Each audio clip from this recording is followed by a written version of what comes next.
କରୁଛୁ କର କର। अच्छा मम्मी देखो के दिन पर मोबाइल पे पूजी बात तो बोली मुंह कथा बुझुनी क्रिस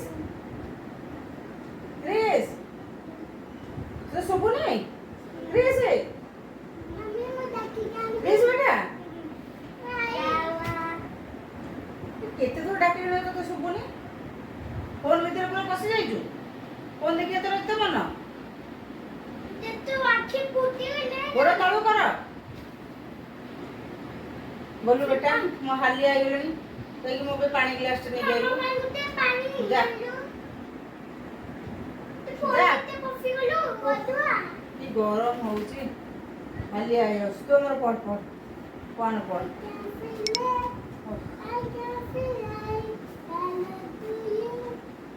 फोन देखु 24 घंटा ये छड़ा मोर पाठ पढुची ता कथा मो बुझुची रह आसु आसु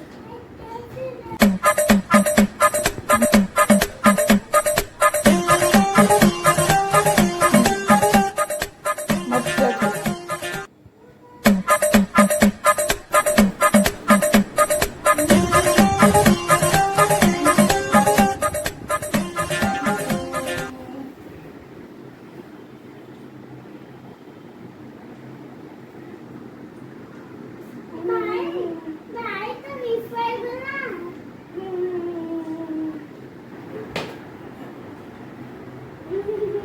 क्रिस बेटा तू हमर पढ़ बेटा क्रिस बेटा ए क्रिस बेटा ओ तू से फोन रे पसालू बोलो मो फोन डाली जाई जा एते थोड़ा तू फोन देखी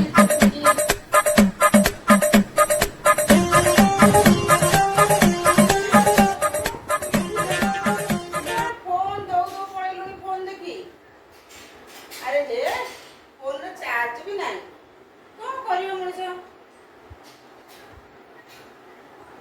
ए क्रिस बेटा ए क्रिस बेटा तू कौन फोन रे पस जाउछु फोन धो चुपचाप बोलू वाशिंग मशीन रे तोर जो स्कूल ड्रेस तक अछि टिके वाशिंग मशीन रे पके देबो तोर स्कूल ड्रेस खाली पके दे गया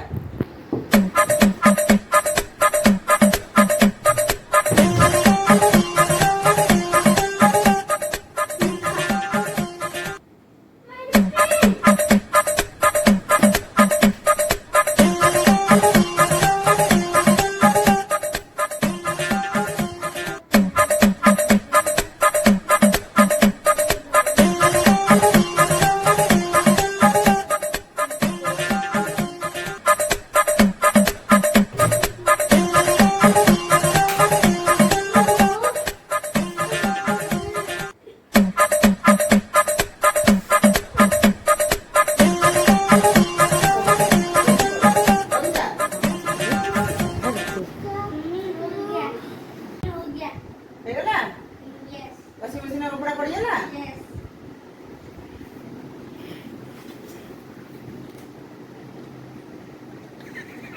अरे हे मने पहिला क्रिस बेटा ये फोन रे चार्ज नहीं बेटा चार्ज बसे दे आसिलु बेटा ए क्रिस बेटा कोन कहलु जा न तो काम कला को मना करछि खाइला टाइम को खाया दोछ ना नहीं तू बसे जा बोले फोन चार्ज बसे आसिलु क्रिस बेटा जा फोन चार्ज बसे गया जा फोन चार्ज बसे गया Llore.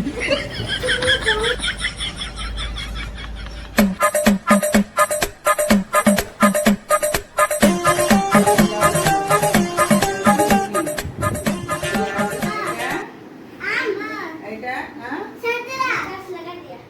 হ্যাঁ বসে দিল চার্জ আচ্ছা থ্যাংক ইউ লা গো পড়া তোমার পাঠ পড়ি বলে মনিষ হবু হ্যাঁ ফোন জমা দেখিবুনি নে পড় ভগবান এই কৃষ্ণটা এই তো শুভু নেই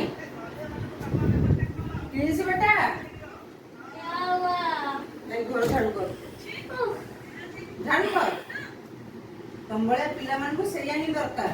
ତମମାନେ 24 ଘଣ୍ଟା ଖାଲି ଫୋନ ଦେଖିବ, ମା ସାଙ୍ଗେ କାମ ଟିକେ କରିବା ନାହିଁ।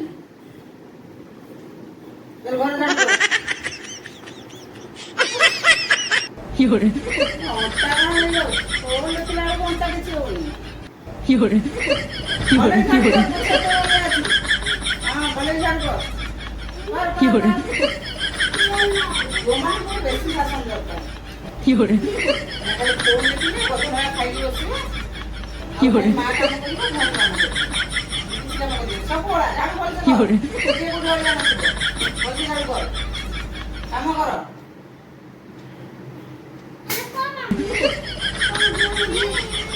ହେଲା? ଏତିକି ବେଳକୁ ଅଣ୍ଟା କଣ ହଉଛି? ଏ ବସ। ହଁ। ଏ ବସ। ହଁ? ଏତେ ଶୋଷ? ହଁ? ଆରେ ବସ। ହଁ? ହଁ?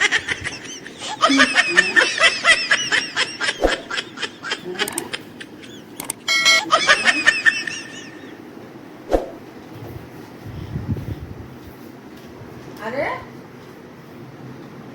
କଣ ମ ବହି ଖୋଲିଦେଲୁ? ଆଉ ଫୋନ ଦେଖିବୁନି କି? କାହିଁକି? ମୁଁ ଆଉ କିଛି କାମ ନାହିଁ। ତୁ ଖାଲି ଟିକେ ଯାଇକି ଯୋଉ ଗଛ ସବୁ ଅଛି ଗଛରେ ଟିକେ ପାଣି ଦେଇଦେ ଯାଇକି। ନାଇଁ ଆଉ ଗଛରେ ଟିକେ ପାଣି ଦେଇଦେ। ଆଜି ବହୁତ ଖରା ହେଇଥିଲା ଗଛ ଗୁଡାକ ମରି ଯାଇଛି। ନାଇଁ ଦେଖେ ଦେଖେ ଆଉ ଟିକେ ଫୋନ ଦେଖେ। ଆଁ? ଖାଲି ପାଠ ପଢିବୁ? ଆଉ ଫୋନ ଦେଖିବୁନି? ସତ କହୁଛୁ? ଆଉ ଯେତେବେଳେ ଫୋନ ଦେଖିବୁ ମୁଁ ତତେ ଏମିତି ସବୁ କାମ ବତେଇବି। ଝାଡୁ କରିବୁ, ପୋଛା ମାରିବୁ, କପଡା ପକେଇବୁ, ଝାଡୁ କରିବୁ, ସବୁ କାମ କରିବୁ। ଗଛରେ ପାଣି ଦେବୁ, ସବୁ ଲେବର କାମ ଘରେ ତୁ କରିବୁ। ହେଲା? ଆଉ ନେକ୍ସଟ ଟାଇମ ଫୋନ ଦେଖିନା। ତୁ ଦେଖିଲୁ ତୋ ଭଉଣୀ କି? ସେ ପାଠ ପଢୁଛି ନା ନାଇଁ? ସେ ଦେଖ ଦେଖ ସେ କଣ ସବୁ ପଢୁଛି ଦେଖ। ପାଠ ପଢୁଛି ହେଲା? ତୁ ଖାଲି 24 ଘଣ୍ଟା ଫୋନ ଦେଖୁଛୁ ହେଲା? ବେଲେ ତୁ ଆମର କେବେ ଫୋନ ଦେଖିବୁନି। ସୁନା ପିଲା ହବୁ, ପାଠ ପଢିବୁ। ହଁ, ପାଠ ନ ପଢିଲେ ମୂର୍ଖ ହବୁ ହେଲା? ସେ କହୁଛି ପାଠ ପଢେ ଶିକ୍ଷିତ ହ ହେଲା? ଆଉ ଫୋନ ନେକ୍ସଟ ଟାଇମ ଦେଖିନଥିବୁ। ଏମିତି କାମ ସବୁ କରିବୁ ହେଲା?